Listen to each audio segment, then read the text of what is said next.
Let's talk a little bit about Tanya, because it is an amazing study.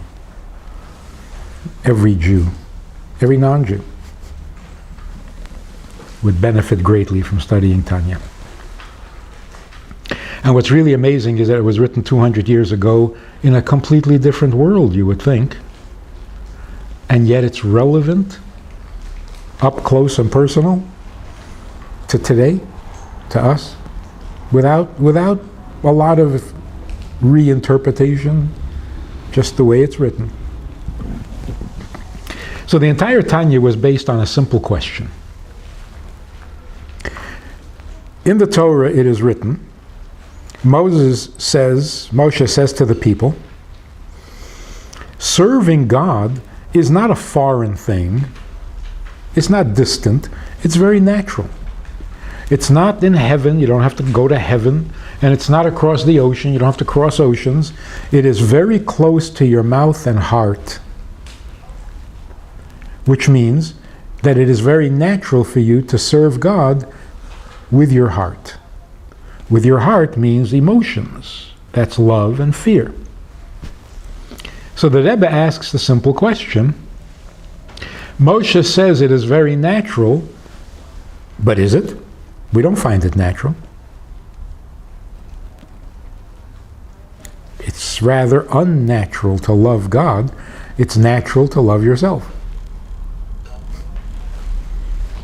So what did Moshe mean when he said it is very natural to serve God with your heart? And to explain this and to answer this question, he devotes the entire Tanya.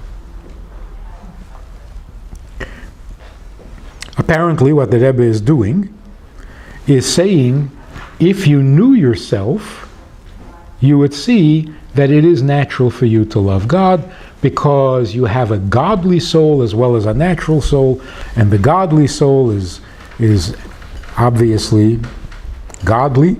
It's a godly soul, and it has a natural connection to God, and it wants nothing more than to be connected to God and to cleave to God and so on. And all you have to do is uncover that soul, uncover that side of you, and you naturally love God. But to back up a little bit, the Tanya was written as a book of advice for people who had serious, painful questions. Their questions were not doubts.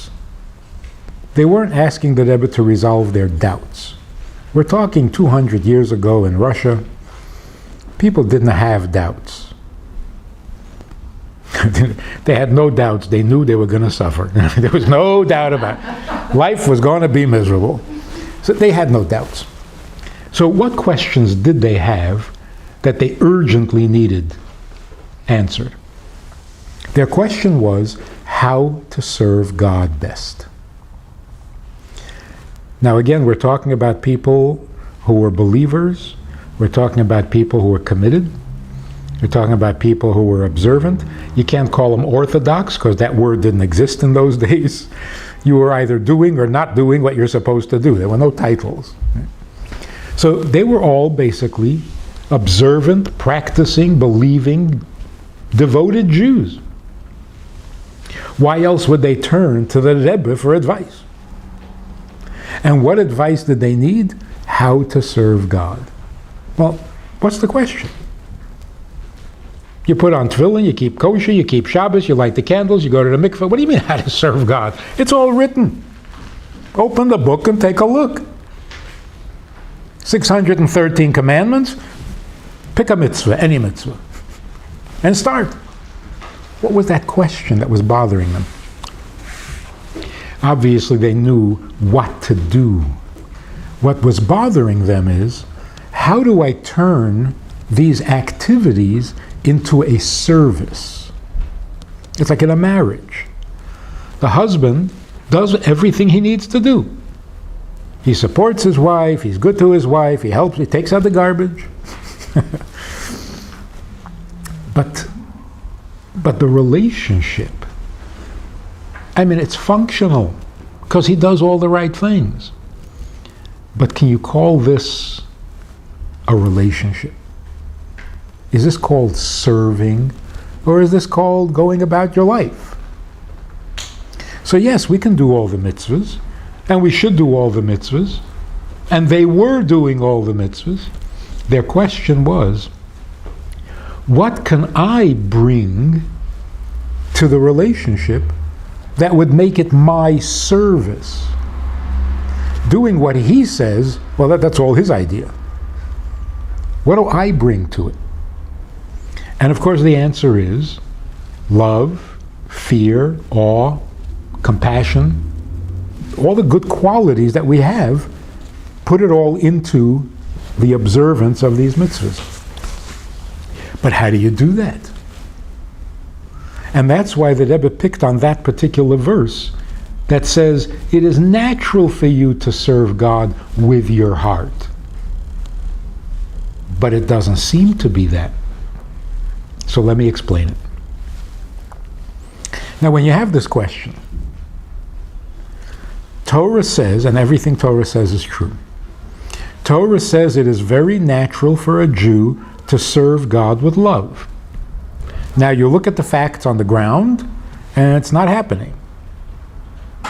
So where might the problem be? There are two players here. There's the Jew and God. You're telling me that every Jew loves God. I don't see it. I don't see it happening. So where might the problem be? Well, either in the Jew. If a Jew was really a Jew, he would love God naturally. Or the problem is with God. I would naturally love God, but he's not lovable. So if the statement is true, then one of the two players in the sentence is out of line. Either the Jew is not really in touch with himself, or the God he believes in is just not lovable. You got the wrong God. If you had the right God, you would love him. You got the wrong God, and he's not lovable. So what do you expect? What would make God unlovable?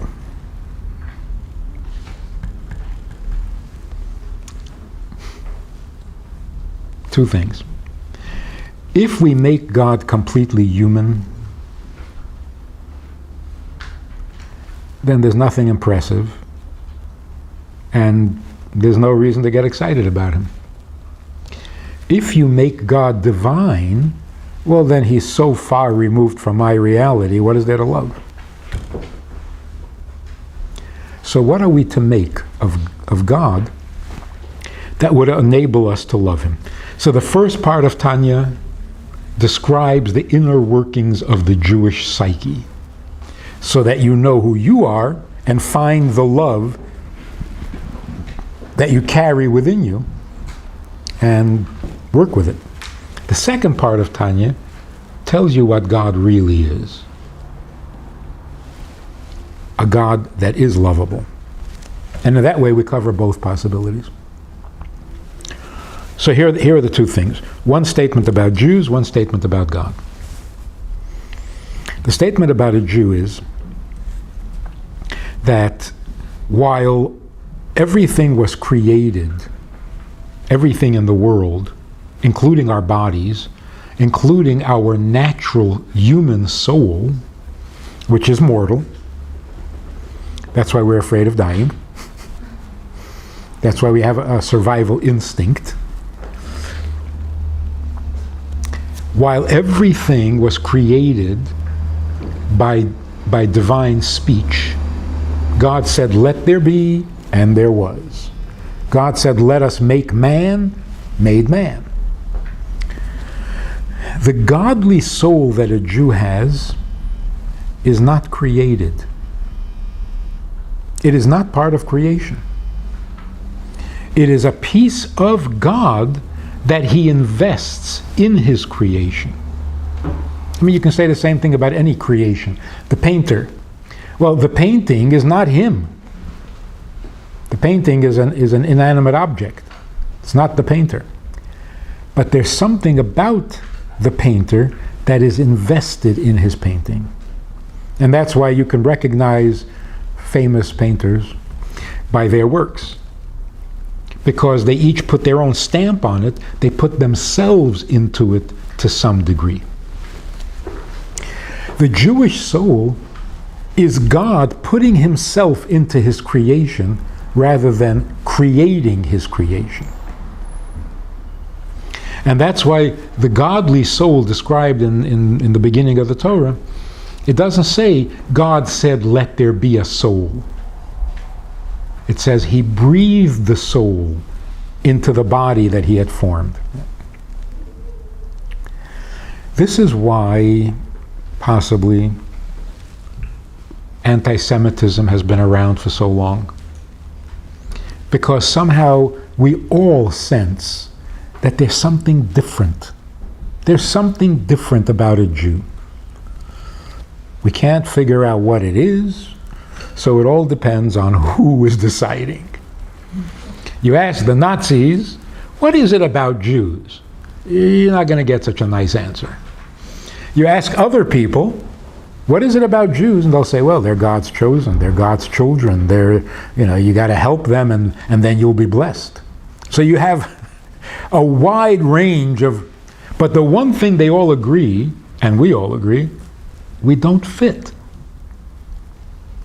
We're better, we're worse, we're different, but we don't fit. If we identify ourselves, if we could explain ourselves, if we can tell the world what makes us different, then we won't have to have them tell us what makes us different. And that's what it means to be a chosen people, a messenger to the world, and so on. We carry a little piece of God that is not created. Every creation has a little spark of God. Otherwise it doesn't exist. But we're not carrying a piece of creation. We're carrying a piece of Creator. And that gives us extra responsibilities. That gives us extra stamina to survive everything, despite all odds, and so on.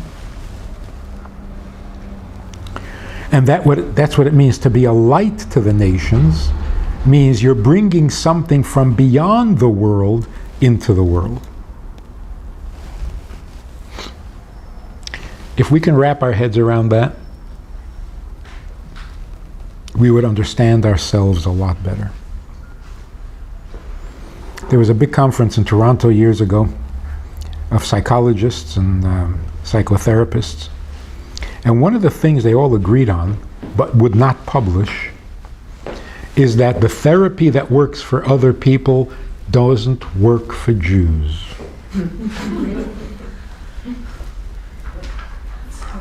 We have different insanities than everybody else. We have a unique kind of insanity. So when we're crazy, it's a different craziness, and you need a different kind of treatment. But they would not publish such a thing because it sounds so... Crazy? It sounds too much like Nietzsche and the different races, and it sounds terrible. What is it about God? All we hear, way back from the times of Aristotle and Plato, what we hear about God is that he is the original true existence, substance from which everything else comes. And this true, original, indestructible, eternal substance is indestructible, it's infinite, it's beyond, it's indescribable.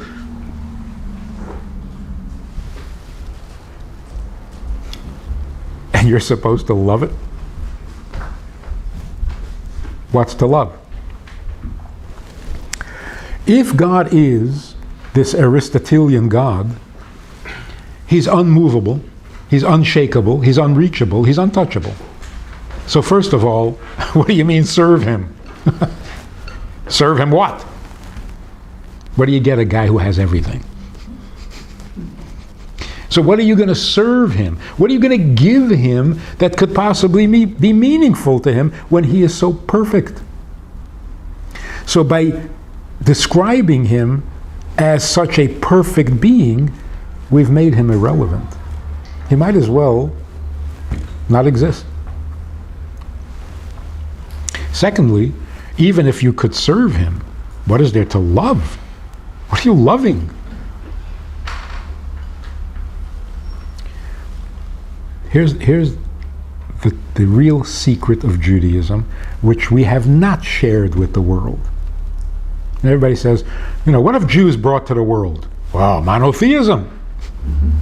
You know how long ago that was? Have we done anything lately? And what is monotheism? We told people that no one else is God, only God is God. That doesn't make him any more lovable. The real secret of Judaism is not monotheism. The real secret of Judaism is when God came down to Mount Sinai, he came down. He came down to Mount Sinai and told us all about himself. So when he said, don't kill, don't steal, don't even covet your neighbor's donkey, he wasn't only telling you what to do. He was describing himself. You want to know about me? Can I tell you what I like, what I dislike, my loves, my hates, my preferences? I'll tell you everything. It's okay when you eat cow. When you eat pig, it bothers me. It bothers me when you're angry at each other. I need you to get along and love your fellow Jew. I need you to honor your mother. Well, you need to honor her too, but I need it more. It's my commandment. I thought of it first. So when God says honor your father and mother, he's describing himself. This is me. This is what it means to be God. So for example, he created the world in 6 days. By the end of the 6th day, he was done. So what did he do on the 7th day? Gunished. So he rested. Aha, it's Shabbos. No. God had a holy day in which he is himself. 6 days, he was creating the world. He wasn't being himself. He was involved in creation, like a carpenter. By the end of creation, God went back to being himself.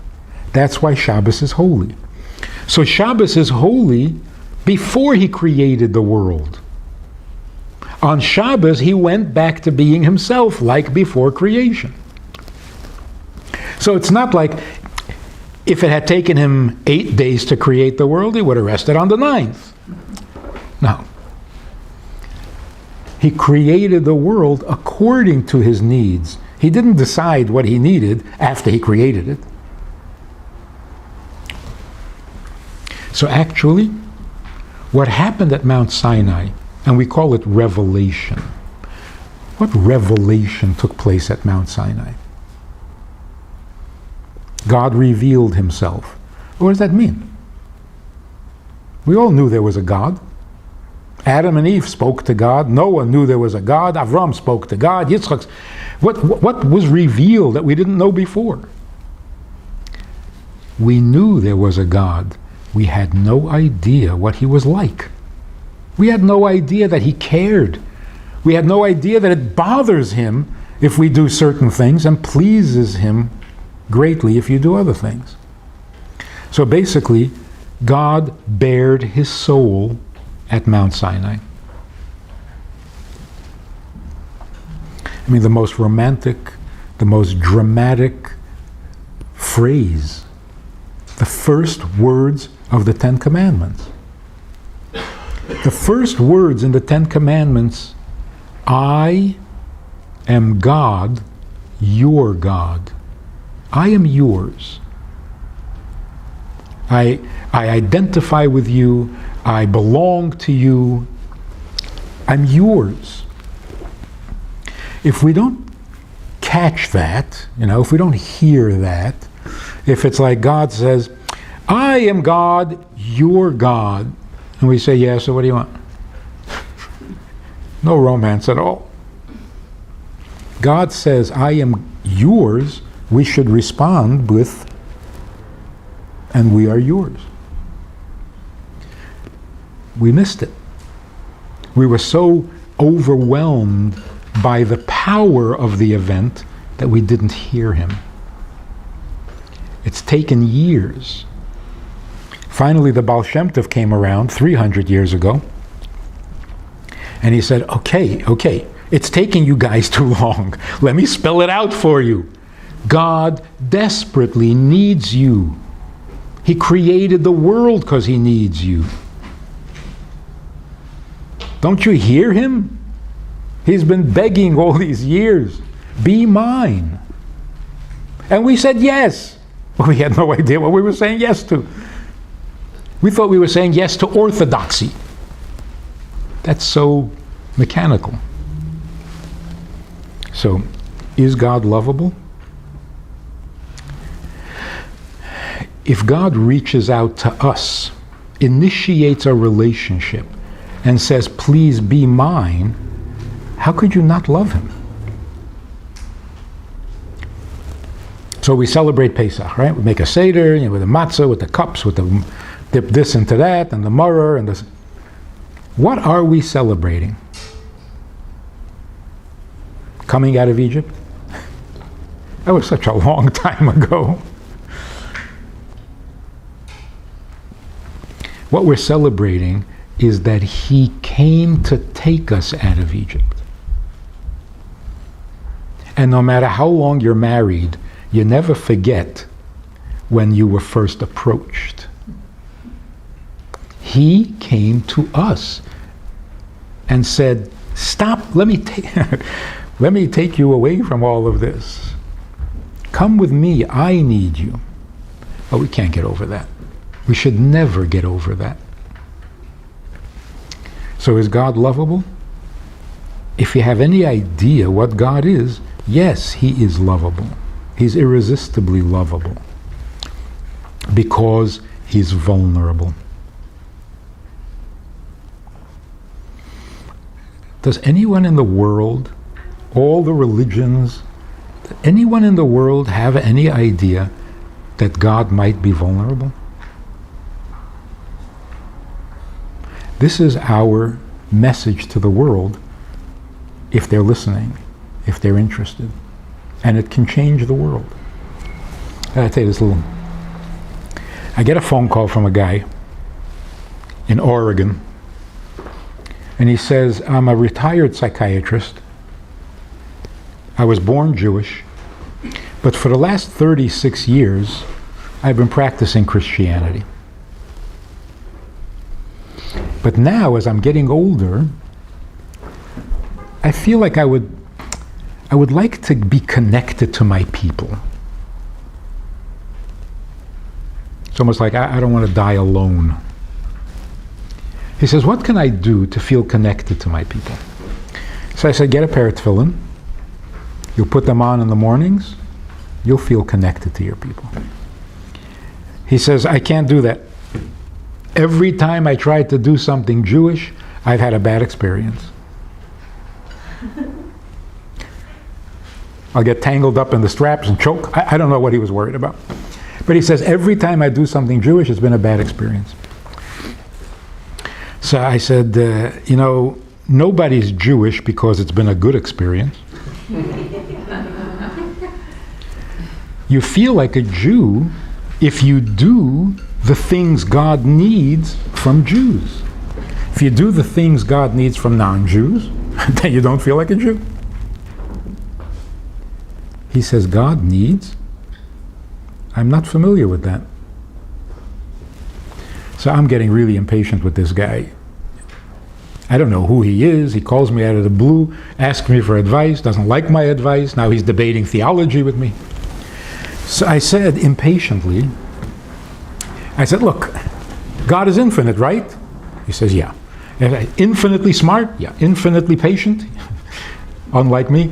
Infinitely forgiving, infinitely kind? Yes, yes, yes. Well, then he must also be infinitely vulnerable. Because he's infinite. This guy says, vulnerable? God is vulnerable? God is almighty. Now remember, he's a retired psychiatrist. So I said, doctor, are you suggesting that being vulnerable is a weakness? Got very flustered. Hangs up the phone. A couple of days later, he calls back. Doesn't give me his name. He says, where do I get the tefillin? I said, why all of a sudden? He says, well, my professional background doesn't allow me to accept the Christian message. I said, after 36 years? He says, you got to understand my background. In my professional background, we know that if a man says, I love you very, very, very much, more than anything else in the world, but if you're not interested, I don't really care. Go to hell. That is not love at all. He does not love. That love is manipulation. The religion that teaches God is love, God loves you, God will do anything for you, but can you touch him? Can you hurt him? No. No, he's God. So you want me to save you? Fine. You don't want? Go to hell forever. He says, where's the love? There's no love. In other words, if God is not vulnerable, he can't love. If God is not vulnerable, he's certainly not lovable. Is God's vulnerability a weakness? Does that mean he's imperfect? Or does that actually show how perfect he is? So whatever the theologians are going to argue and debate, can God need and still be perfect? Let them argue it out. Judaism says God is so perfect that he can cry, he can hurt, he can have pleasure, he can have pain. He's real. He's a living God, not a perfect little statue. This is basically Tanya's theme. A Jew is more a part of God than you ever suspected, and God is more a part of his world than you ever suspected. And between the two, we can love him. Makes a little sense? Mm-hmm. Any questions?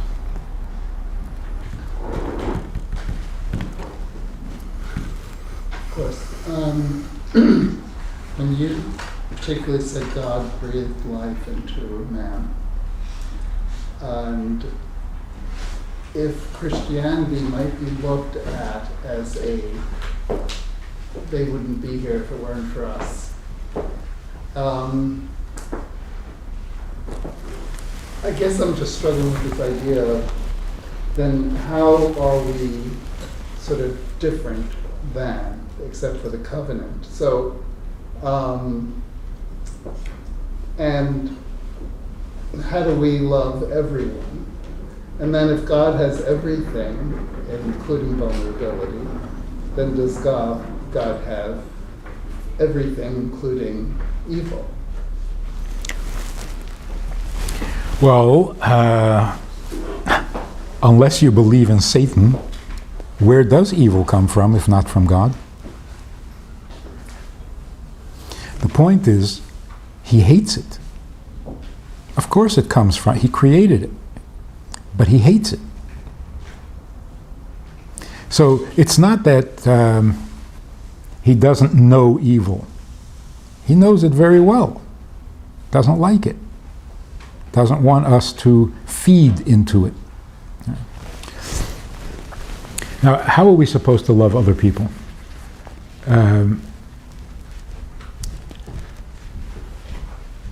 If God created us all vulnerably,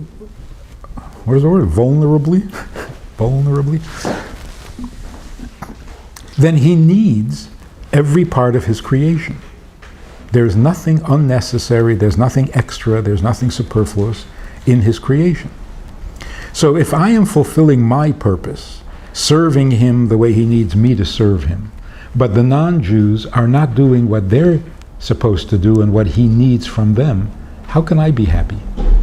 God is not getting what he wants. Now I can say, well, I'm doing my part. Well, yeah, that gets you off the hook, but it doesn't complete the job.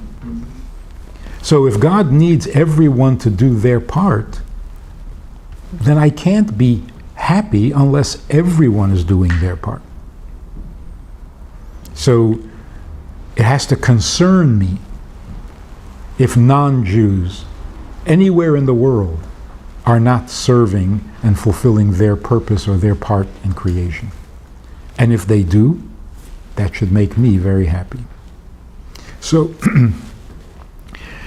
by recognizing that God has an investment, a vested interest in his creation, that means every part of creation has to be important to me.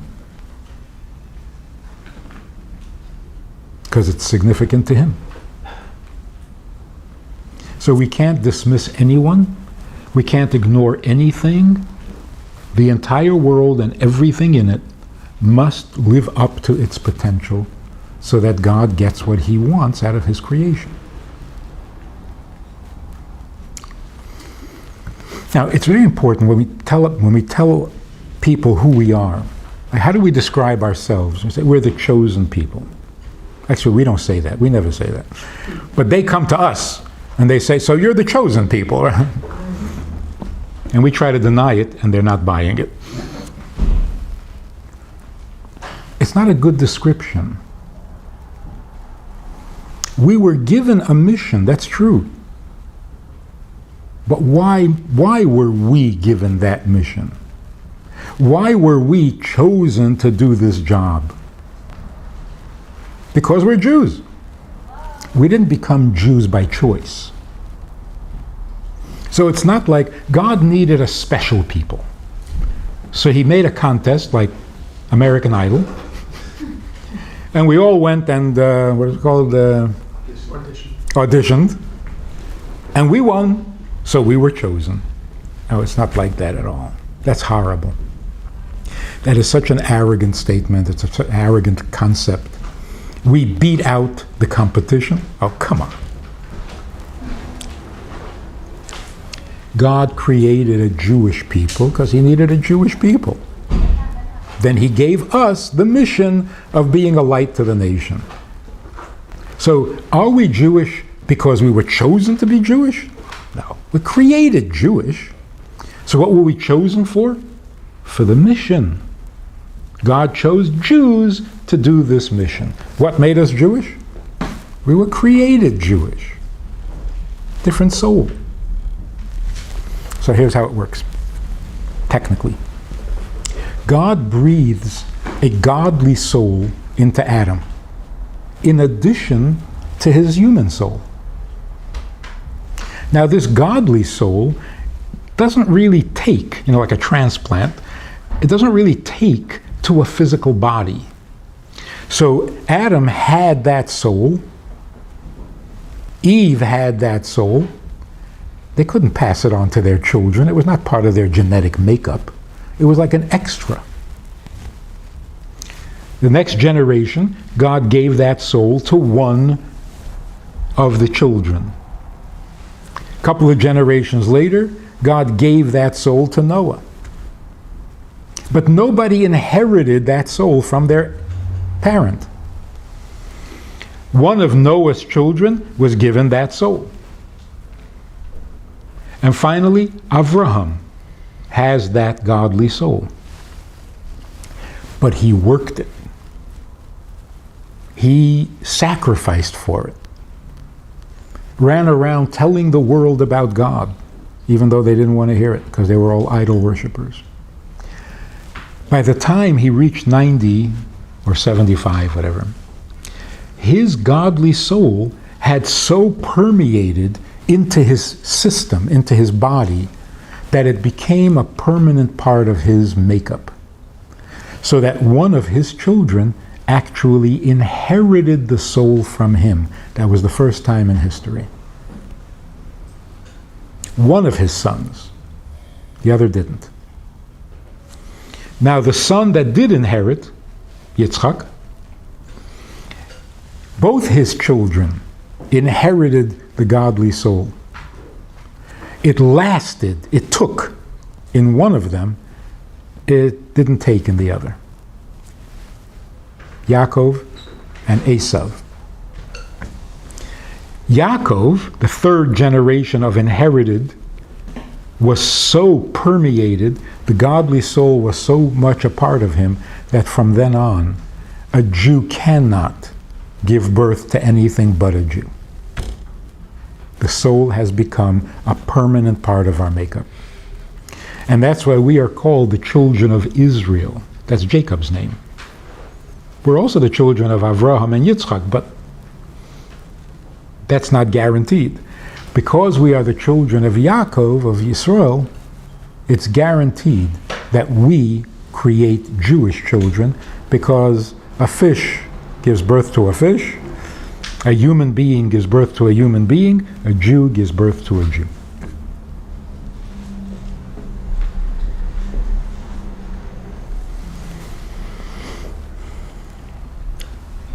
The beautiful thing about it is, you weren't given this godly soul to enjoy it.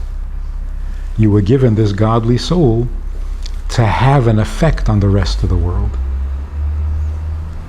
And that's why Jews are spread throughout the world. We didn't choose that. We didn't want that. But we need to be there. We need to be everywhere. We need to bring our godly potential to every part of the globe and have an effect. So going back to your question, we can't dismiss anyone, because we're not here for ourselves. We're here to serve God's purpose, which involves the entire world.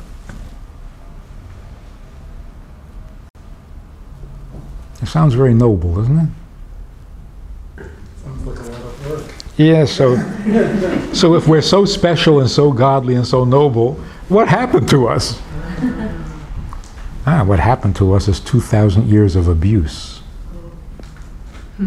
That's not kid stuff. So we're severely damaged. We have an inferiority complex. I mean, one famous rabbi recently came out with this unbelievable statement. He said, I never believed that Jews were different. I hate that idea. It sounds so racist. I'm not sure if he was a reform or conservative rabbi. But he said, the idea that Jews are different, have a godly soul, I hate that idea. I never agreed with it. Bothers me. But lately, I'm starting to see it. We are different. We are unique. But what makes us unique? We are the miner's canary of the world. Our role in the world is to die first, as a warning for others. Whoa, you have a really high self-image.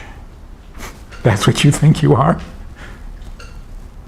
Like the miner's canary, when the air goes bad, you're the first to die so that others are... That's what you think? Boy, do we have an inferiority complex. And it's not surprising. For 2,000 years, we've been told that we're wrong, we're bad, and we're a disease. How would you feel if you were told that for 2,000 years? And not just told, treated like that. So we need a lot of healing. We need a lot of healing. Amen. The state of Israel, and particularly the 6-Day War, was such a cathartic event. It took us from such despair to at least a little hope. Hey, we're not so bad, huh?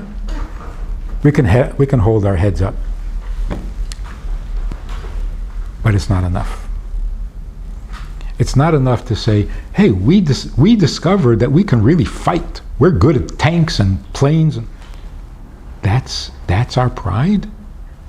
That's like saying, we are proud despite the fact that we're Jews.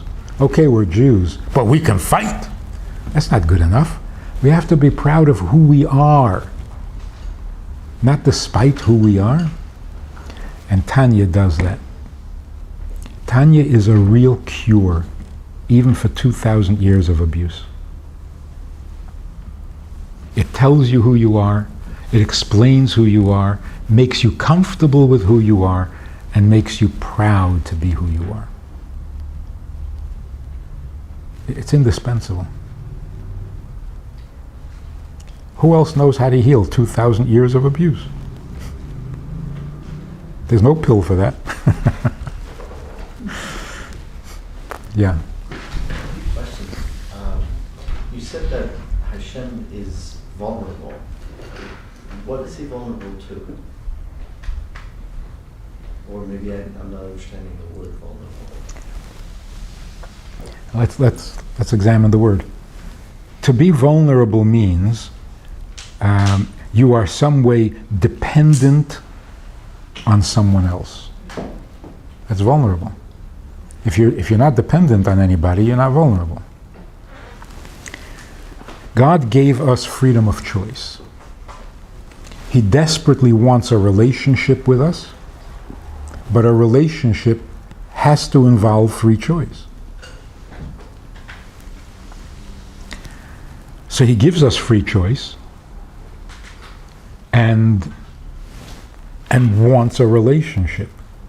Well, that's very vulnerable. A man proposes to a woman, he's very vulnerable because she could say no. Where's that guy proposed in front of a stadium full of people and she said no? I mean, how painful is that? And it was on television too. So, what does he actually need? A relationship with us. What makes him vulnerable? We can say no. What happens to him when we say no? I have no idea what infinite pain feels like. So he feels infinite pain. But I also don't know what infinite love feels like. I don't know what infinite pleasure feels like. So we do know he experiences pleasure and love and hate and pain, but it's infinite, so we can't really picture what that might be like. We have some inkling because we also have pleasure and love and pain, but a tiny sample. Now, because God is infinite, there isn't a possibility that in the end he will not get what he needs. So the vulnerability is temporary. It's like that guy who asked a woman out and she said no, but tomorrow she's going to say yes. Or 3,373 years later, we're going to say yes. So he's not really vulnerable. Every day, every moment, until that happens.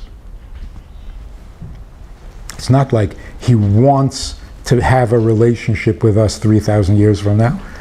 He wants it the day he said it, and he didn't get it. So he's temporarily vulnerable. Yeah. He won't be permanently damaged. But that's where we get our vulnerability from, because we're created in his image. Why do we need to connect with another person, to have an intimate relationship? Where do we get that need from? It's so vulnerable. It makes us so vulnerable. Who needs this? But if I knew I was going to get that girl sooner or later, I wouldn't be worried. I wouldn't be really vulnerable. Well, I don't know that he's worried. But it hurts. Every day that she says no hurts. Also, when you convert, do you take on a soul? Yeah. And how does that happen? There are Jewish souls that have no bodies. They have no body. They have no body. And when a convert converts, that soul will, one of those souls will enter the body. So he's literally like being created that day. So is that a reincarnation? No, reincarnation. Reincarnation means a person who's already had a life Right. is having a second life. This doesn't have to be a second life. This could be the first time the soul is embodied. Oh, okay. Right. Now, mystically, if you really want to know, we're told that all the converts are pretty much predestined. It's not like anybody can decide at any time that they're going to become Jewish. It doesn't happen. Otherwise, we'd be inundated. You know. When Abraham and Sarah inspired the people of their generation, they didn't actually become Jewish, but they picked up some, you know, and from those sparks, there are individuals who are born destined to convert. Or to be even more mystical than that, every time Avraham and Sarah were intimate, and they didn't have children for 80 years, every time they were intimate, they affected a soul, but it didn't become a child. The souls of converts are those souls. And that's why converts identify themselves as the son of Avraham or the daughter of Sarah, because it's spiritually correct. They're their children. Reader's Digest. The Rebbe's Digest. It's in there also. No, it's a good question. First of all, there is a mystical part of Torah that was given at Mount Sinai. But like the Talmud, it wasn't written down until many years later. So when God revealed himself, he revealed many things. Some committed to writing on the spot, the 5 books, and then some to be written later, and then some to be recorded by the rabbis, the sages, and the Zohar was one of those. So in the Zohar, we're told about souls and what happens with them and coming and going. That's number one.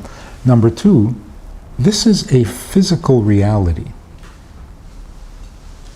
A soul is a living being. There are people who had the experience, who are conscious of their soul coming, their soul leaving, their soul having been somebody else in the past. It's an experience. People have, people say, what do you know about heaven and hell? Have you been there? Somebody has. People have been there and come back. A little more than a near-death experience. The next step up, you know what I mean?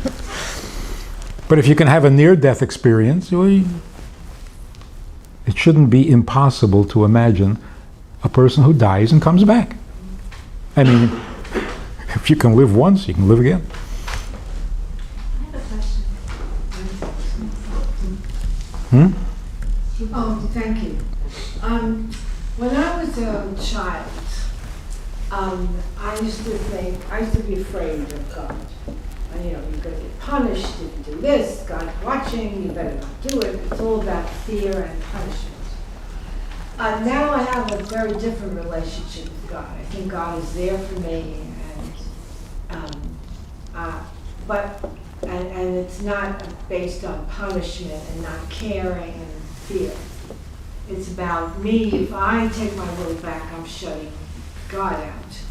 But if I try to, so what is this business with fear? Why do I have to be afraid of God? Be afraid.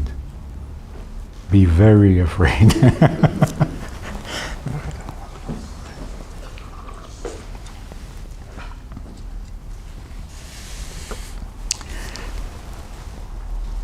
I can't imagine what it was like in the times of the temple, where there were prophets, thousands of prophets. There were daily miracles happening at the temple. All Jews were living in a holy land. There was a king who was a holy man, Saul or David. And despite all of that, people sinned, even idolatry. I could imagine God would be quite angry. And when he's angry, it's scary. Be afraid. Don't mess with him. So fear of God was probably a very real thing back then. But realistically, today, for us, 2,000 years of homelessness, 3,000 years since God last spoke to us. If we do a sin, could he possibly be angry at us? Because if he is, then he's a monster. He puts us through all of this, doesn't bother talking to us more than once in 3,000 years, and then if we forget to do a mitzvah, he's angry at us? What kind of God are you talking about? Today, if a Jew does a sin, God has got to be blaming himself. He has to. He created the sin. He created the evil inclination. He created the exile. He broke up our tradition and our teaching and our learning and our stability and time and time and time again. What, we're not going to sin? He's got to be blaming himself. So when we go to services on Yom Kippur, it's not out of fear. But you think he's out to punish you? For what? For what? For being human? Not possible. Instead, when we realize God is still vulnerable, he still depends on us, needs us, wants us, and so on, no matter how bad we've been.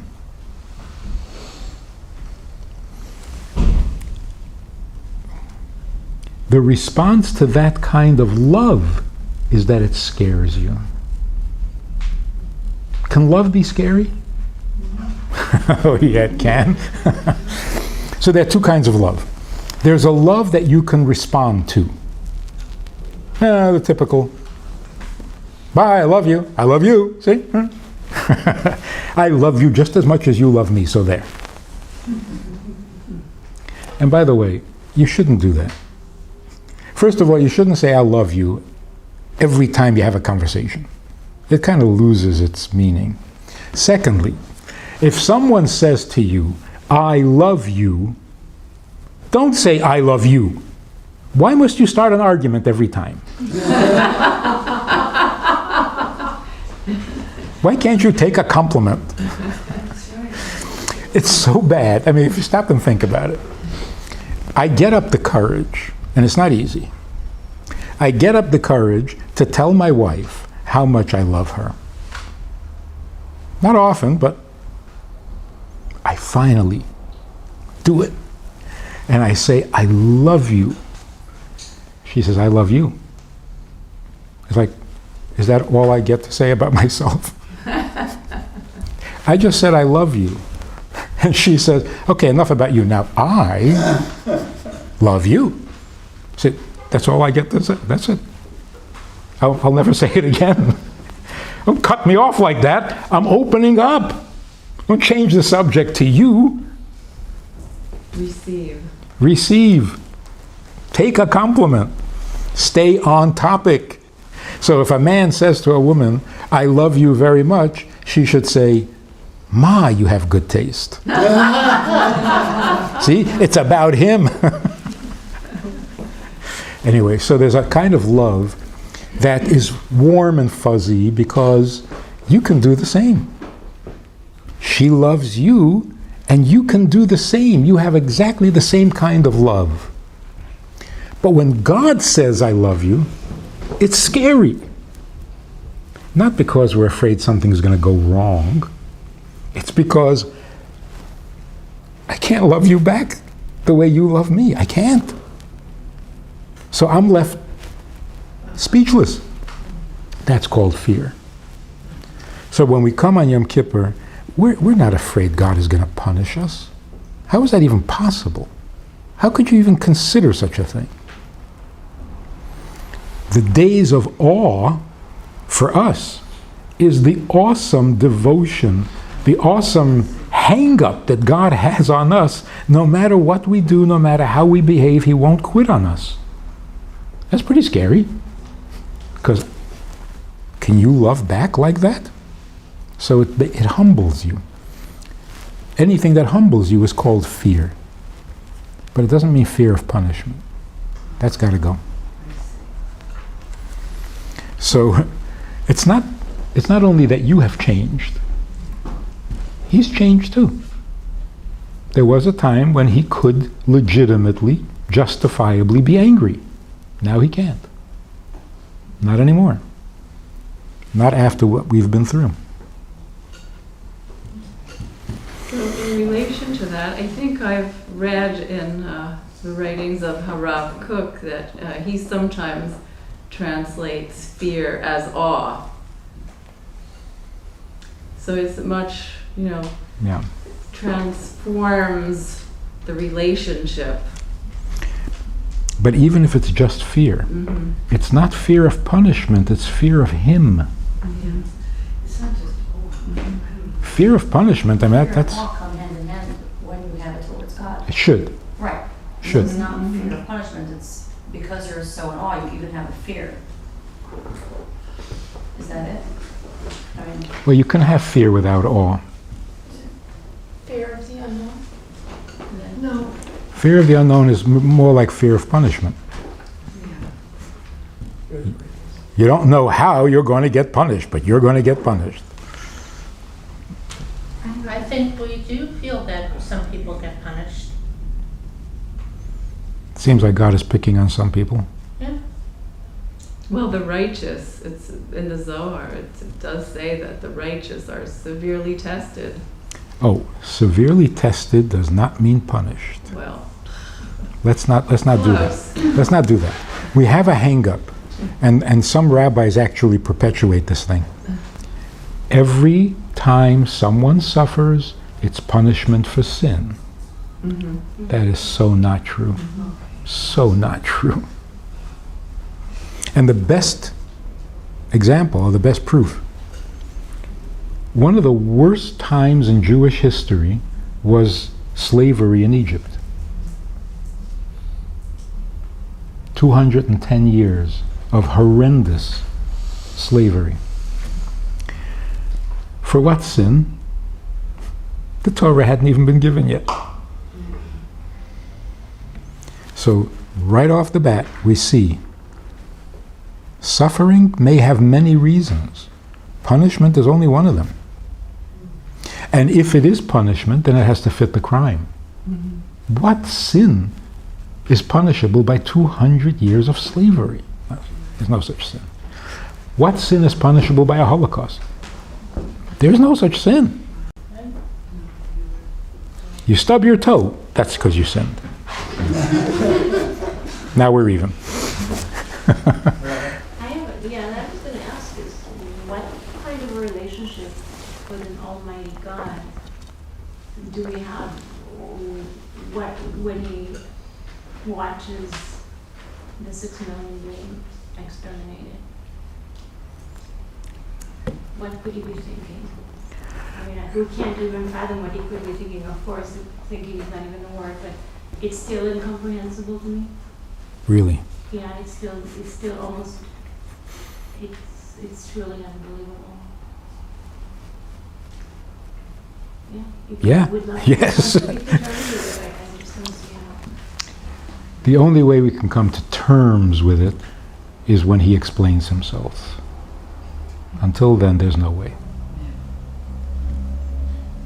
I want to tell you a really beautiful thing. Why has he abandoned us for 3,000 years? Has he? Well, he hasn't spoken with us. Oh, yeah. He's a man of few words. Actually, I see that as a great compliment. I just imagine some angels coming to God and saying, it's been a while since since you've talked to them. Maybe you should have Mount Sinai happen like once a year. Part 2. And God says, no, I told them. They know. It's a great compliment. But it is a mystery that if he really wants us to be good, shouldn't he be standing over our head, nudging us like a mother? Do it, come on, it's late, go, do it. You might say that he does do it in some mysterious, sneaky ways, this conscience that we have. That's maybe him speaking, I don't know. But I think it's really a great compliment. God says, look, here's what it is. Get your act together. If it takes you 3,000 years, that's fine. Get your act together. It's a big compliment, I think. But listen to this beautiful thing. Elie Wiesel is asked constantly to explain why there was a Holocaust. As if it was his fault or something. Because he was there. And of course, he always says, what do you want from me? How am I supposed to know? One time, he gave this really insightful answer. He said to the guy who was asking, he says, I'm sorry, I can't tell you. The guy said, you know why, but you won't tell me? He said, I can't tell you. He said, what does that mean? He says, if I tell you, then you will become a Nazi. And the guy said, what are you talking about? I'm a Jew. Why would I become a Nazi? Wiesel said, why are you asking me? Why do you keep asking that question? Because it bothers you. 6 million people.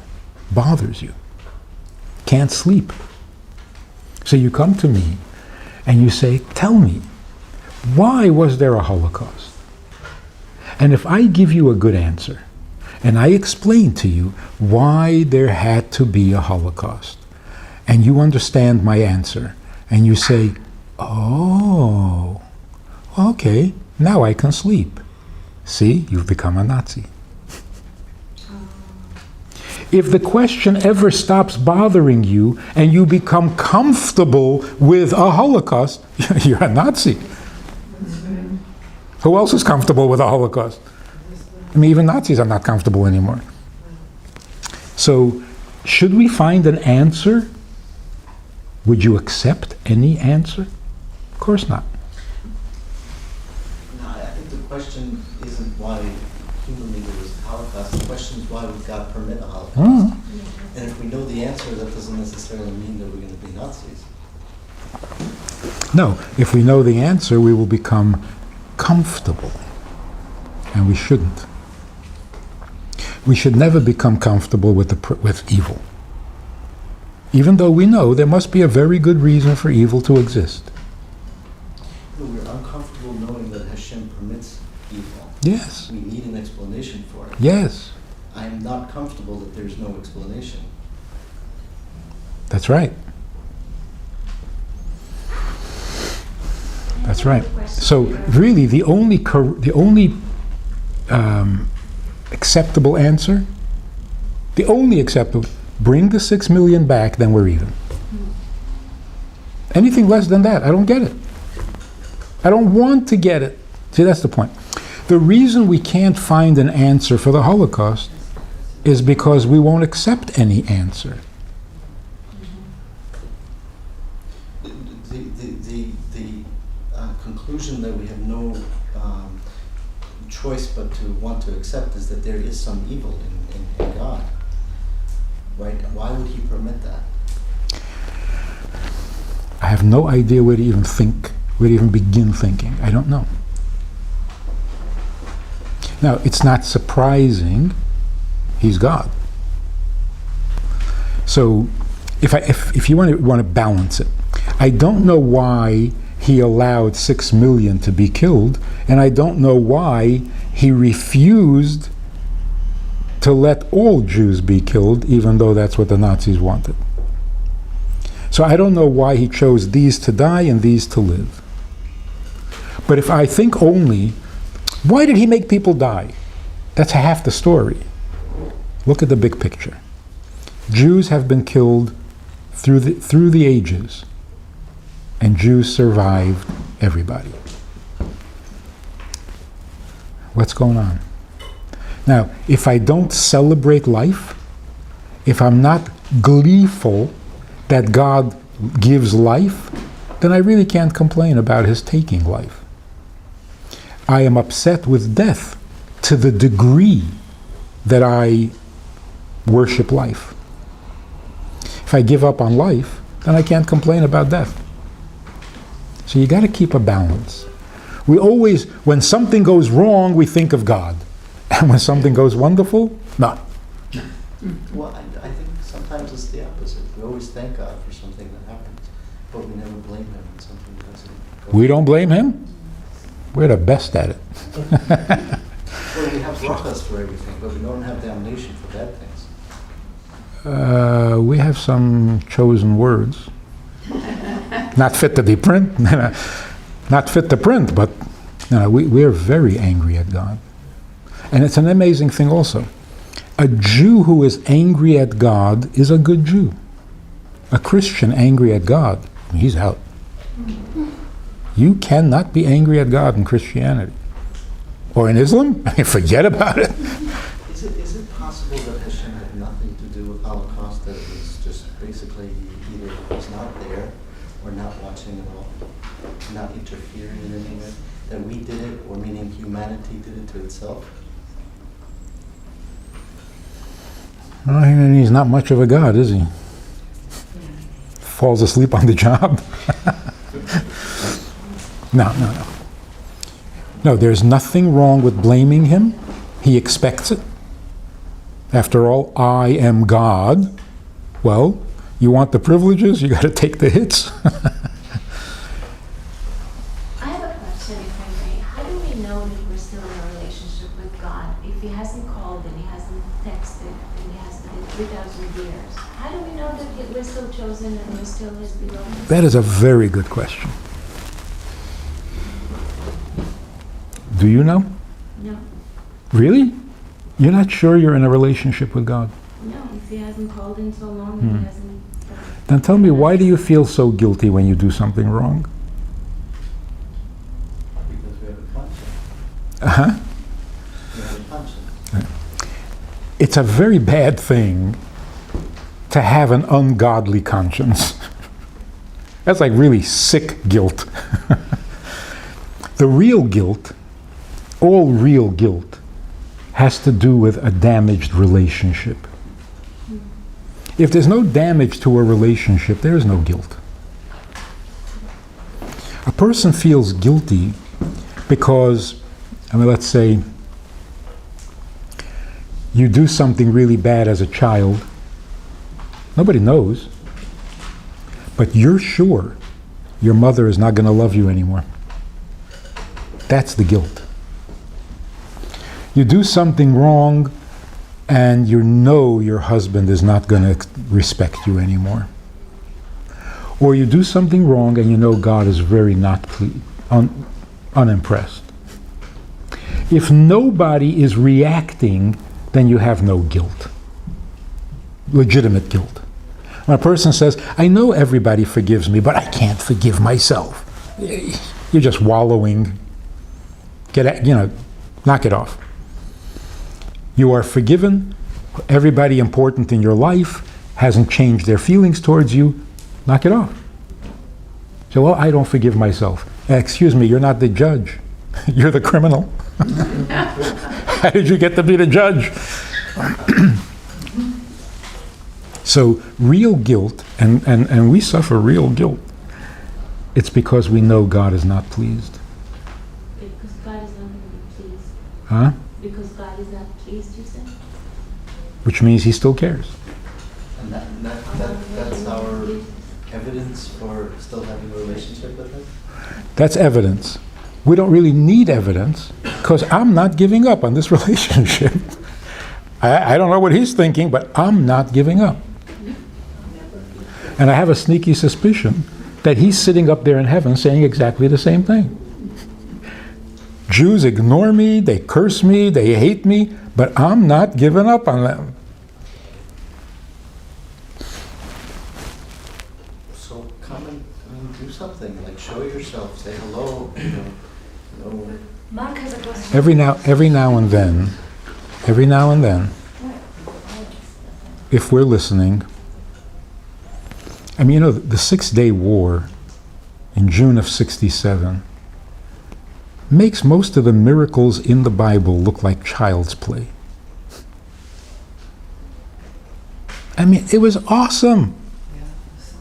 It was totally unnatural. You're fighting a war with 3 armies and you lose 400 men and wipe out their... I mean, this splitting the sea is nothing.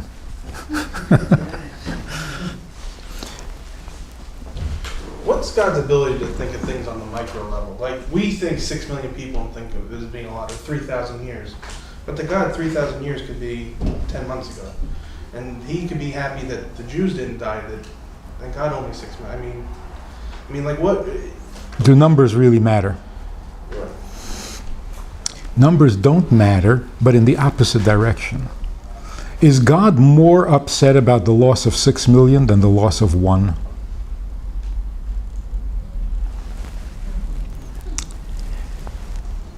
If the loss of 1 innocent person bothers him, then it bothers him infinitely. Can't be any more than that. So yeah, we're very impressed with, or depressed, with the number. To God, any one of those is already infinitely upsetting. So why did he let it happen? Can't even begin to... I have no idea. And besides, I don't want to know why. I really don't want to know why. I just want it to reverse. Fix it. Fix it. Don't explain it. In the Torah, we very, very rarely hear the question why. Like, why is this night different from all other nights? We don't ask that. We don't ask why. Ma nishtana means what is different, not why. When we do ask why, we don't want an answer. It's a complaint, it's not a question. Why do the righteous suffer? You really want to know? No. No, I don't really want to know. I just want it to stop. Amen. See, and our children know this. Why don't you want to know? Because that doesn't make it any better. Okay, but still it would be good to know. Out of curiosity. Well, out of knowledge. Yeah. But then I would ask what? I wouldn't ask why. But why is asking why a sin? It's not a sin. There's just no answer. Now, look, our children know this very well. You say to your child, it's 9:30, you have to go to sleep. The kid says, why? Did you ever try explaining it? Well, we go impatient and we say, because I said so. But that's because we were impatient, not because you No, no. shouldn't ask. The child is not asking. When a child says, "Why do I have to go?" it means I'm not going. There's no question there. It means, no, I'm not going. That's true. But then sometimes there are honest whys, no? Yeah, but usually what we mean is what? What is the benefit of suffering? That's a good question. Why does my uncle suffer? I don't want an answer. So when Pharaoh decides to make the enslavement even worse, after Moshe speaks to him the first time, Moshe comes back to God and says, "Why did you make it worse?" God doesn't answer him. Because he didn't want an answer. He wanted an end.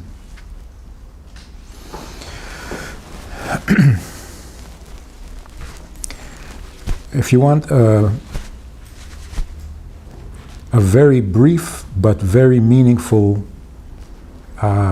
advice on how to make your marriage better, don't use the word why. Makes a world of difference. You know, when you said that to me yesterday, it was really upsetting. Why? Now you're in trouble. You upset me and then you ask why? That is so, huh? Never say why. It really bothers me when you do that. Why? First of all, I have no idea. Things bother me. I don't know why. I didn't make this up. It bothers me, right? Secondly, I ask you not to do something because it really bothers me. And you say, why? That sounds like the fact that it bothers you is not a good enough reason for me not to do it. Give me a good reason. Give me a why. Maybe then I'll... But the fact that you don't like it, come on, that's not a... In other words, when you say why, you are rejecting the person in favor of an explanation. You'd rather have an explanation than me.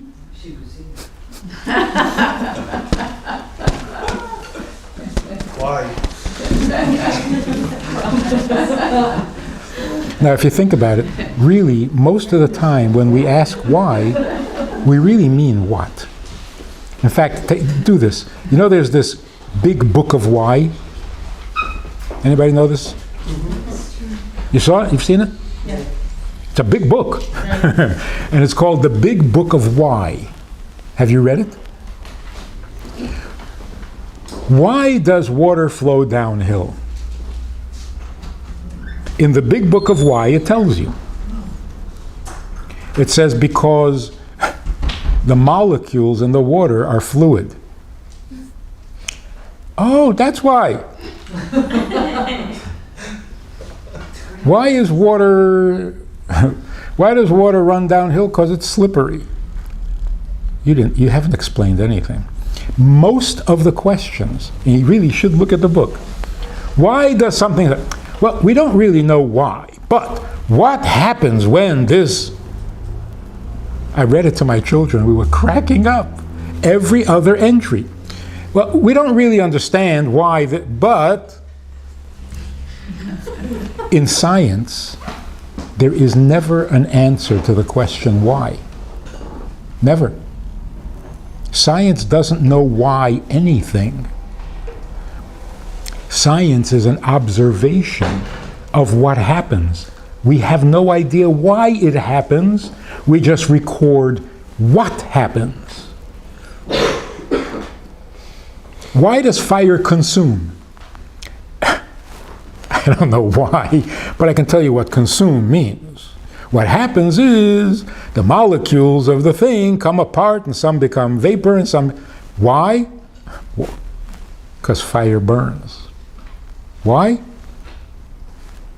We don't know why. We don't know why anything. We know what. And if you ask what, you might get a good answer, and that's what intelligence is made of. You don't get smart by asking why.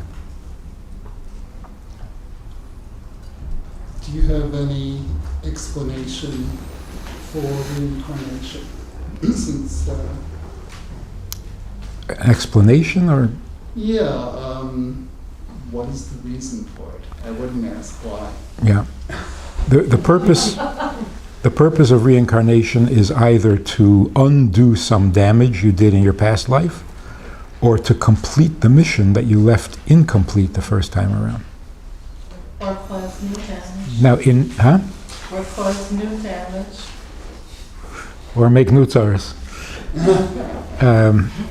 In Buddhism, reincarnation is a natural, ongoing cycle. That's just the way it is. Souls keep coming and going, coming and going. If you want to break out of the cycle, you have to achieve enlightenment. Enlightenment. And then you stop that cycle. In Judaism, reincarnation has a specific purpose. If you finished your job, there's absolutely no reason to keep cycling.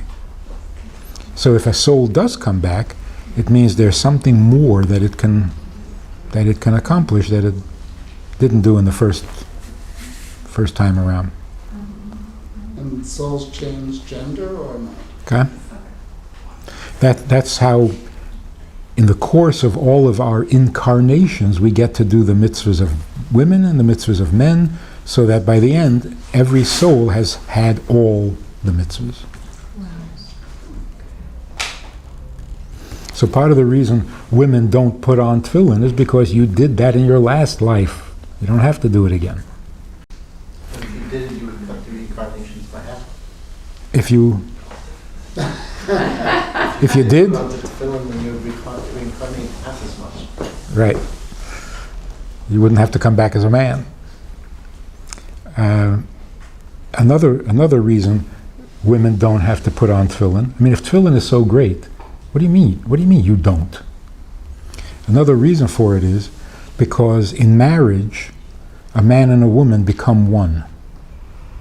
They're really the same soul separated at birth. So if the man half of the soul is putting on tefillin, it covers both souls. But what's the harm in doing it? None. No harm. No harm. But my point is this. If a guy is not putting on tefillin, he's going to have to answer to his wife. Yeah. So I say to these single guys, and I say, would you like to put on tefillin? No. I say, oh, you're going to be in trouble. Your wife is going to be very angry. You decided unilaterally not to do it. You didn't even consult with her. It's her mitzvah too. So don't cheat her just because you're in a bad mood. This idea of souls and reincarnation is a major part of our religion. It's just curious that at best you have a cursory mention of it in the written Torah. I would have felt better if maybe one paragraph out of 5 books were devoted to it. And yet there's nothing. That's part of the bigger mystery. God says, in the beginning, I created heaven and earth, and never mentions heaven again. That's it. Okay, enough about heaven. Let's talk about earth. That's amazing, huh? Mm-hmm. That tells you where his interest lies. I'm just saying, if by some off chance reincarnation was a human invention, then the written Torah would support that notion, since there's nothing in it. Well, I think part of the reason is because reincarnation, souls coming, going, dibuk, not incarnation, but what's it called? Possession. These are things people are going to experience. You don't have to be told. It's part of human experience. Right, but so is menstruation, so is eating and drinking. There are Right. laws about that. Right. Oh, but there are no laws about reincarnation. But it is mentioned in the Zohar. Yes. So that's our oral tradition, which is as important as the written. So it is talked about. Pinchas Eliyahu, for Yeah, instance. My No, but- impression of the oral But we did not discover reincarnation from a book. No, it's part of our experience. The Zohar tells you why, which soul will be incarnated, but that there's reincarnation, I mean, people knew that. How do I know that? I don't know that. Because all human beings, with or without religion, have these superstitions. Oh, so then there's a tooth fairy too, let's say, or Santa Claus, because people know it. Yeah, people know that there is no Santa Claus. But ghosts, for example. Are there ghosts? Are there spirits? I don't know. Well, if there are, we didn't read it in the book. People claim to have had the experience. And the claim goes back for as far as history remembers. There's never been a time that people weren't talking about ghosts. So dragons are real and unicorns are real. Possibly, yeah. Okay. Yeah. And if they're not real, they're almost real. Like a unicorn. It's a horse with somebody's horn. So it's just a little rearrangement of fact. But it's not a mythical creature. So there are things that, how do the Buddhists know about reincarnation? It's not a religious principle. Like, how do the Chinese know about the chakras? Because they discovered it. It's there. So ghosts are real. There are disembodied spirits. That's why everybody always talks about it. The question is, do ghosts really say boo? I don't think so. Why they talk about it? About boo? No, most serious ghost people don't think it's a... But I see this joke. I don't know why I find this so funny. But I don't know why. This guy says, the other day, I was walking down the street, and I found this dead baby ghost. But then I looked a little closer, it was just an old handkerchief.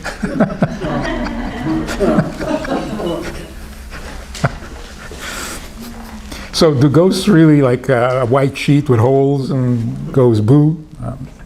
Ghosts are serious business, not like Casper.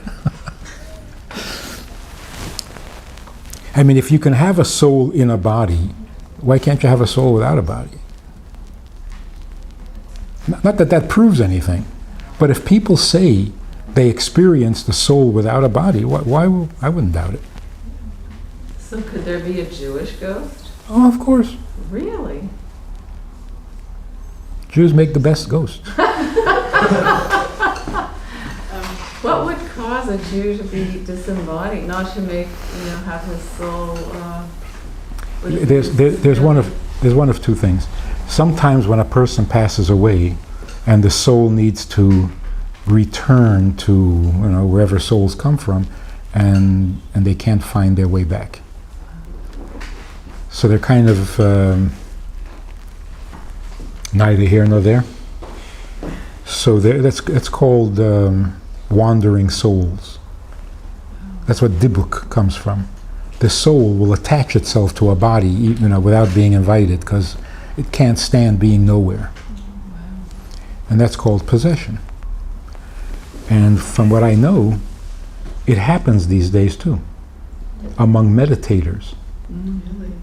Because when they really block out all things and empty their mind, these homeless souls will make themselves at home there. Even though the concept of Dibuk doesn't really exist anymore because officially it was wiped out. That's demonic possession. Demons. Oh, so it's not. But souls are still... Is it bad to meditate? Transcendental meditation. It's bad to empty your mind. Your mind should always be... Should always possess have itself. content, yeah.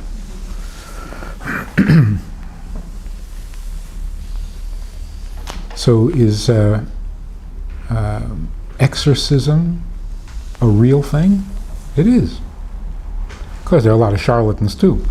But then so are some psychiatrists. They are charlatans, but there is the real thing of convincing a soul to leave. Jewish souls. So that's why, one of the reasons why we walk the soul out of the house after Shiva, 8th day. So yeah, souls are real. Mhm. There was one Jewish soul that inhabited or possessed a body, and the priests of the town came with a procession with crucifixes and everything else, and they exorcised the demon.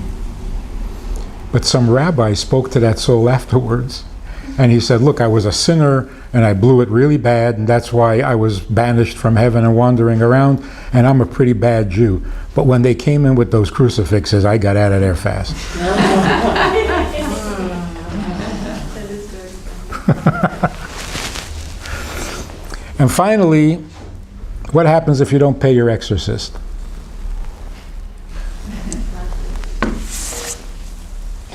You get repossessed. I know, it's pretty bad.